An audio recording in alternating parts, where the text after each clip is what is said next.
Why did you decide to sue PG&E?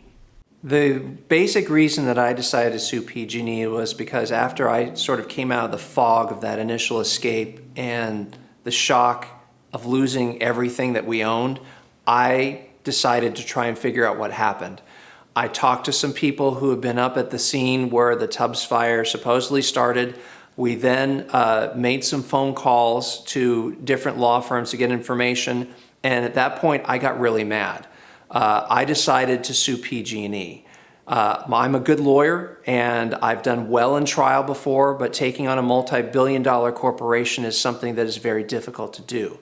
So what I decided to do is bring in the most experienced, the most connected, the firm with the most resources to be able to bring justice both for me and my neighbors and the people here in Sonoma County. So that's why we teamed up with a law firm by the name of Watts Guerra to take PG&E to trial to hold them responsible for what they did to us. What are the grounds for your suit against PG&E? There are a lot of people that grumble that California is one of the most highly regulated states in the nation, and in this case that is a good thing because California has a very strict, tight set of regulations that specify how PG&E is supposed to maintain its lines, how they are supposed to trim the trees, and maintain records.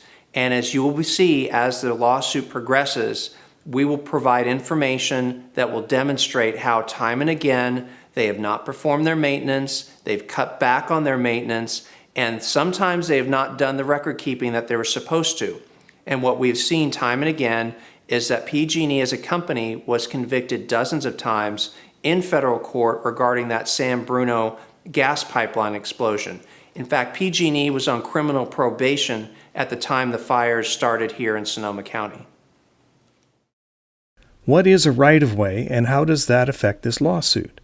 The regulations are very clear that there is a duty by PG&E to maintain what are called clear rights-of-way. And the right-of-ways are specified in the codes and in the regulations that they should keep their right-of-way roads and access the power lines clear at all times. And as I saw after the fire, the area behind my home site in Wikia was not cleared where the right-of-way was behind my lot until about 3 weeks after the fire. And I had never seen them do any sort of work that I can recall in 10 years that I lived at my address. Where exactly did PG&E fail? The regulations make very clear that you have to maintain a setback from the power lines. How far the setback has to be depends on how powerful the power line is, but the basic idea is that even if wind is blowing, the power line should not come into contact with either tree limbs or the trees themselves. They should either be trimmed back or removed to keep the power lines clear in the event of any wind.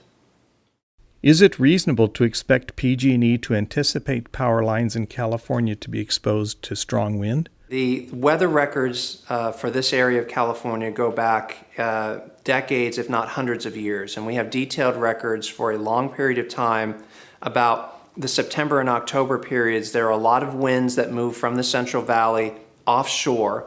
Those are the hotter, drier winds. In San Diego, where I grew up, they were called Santa Ana winds. Those winds are winds that we see almost every year, and they're absolutely foreseeable. And PG&E, as having the duty to maintain their lines, should be able to plan for that very easily.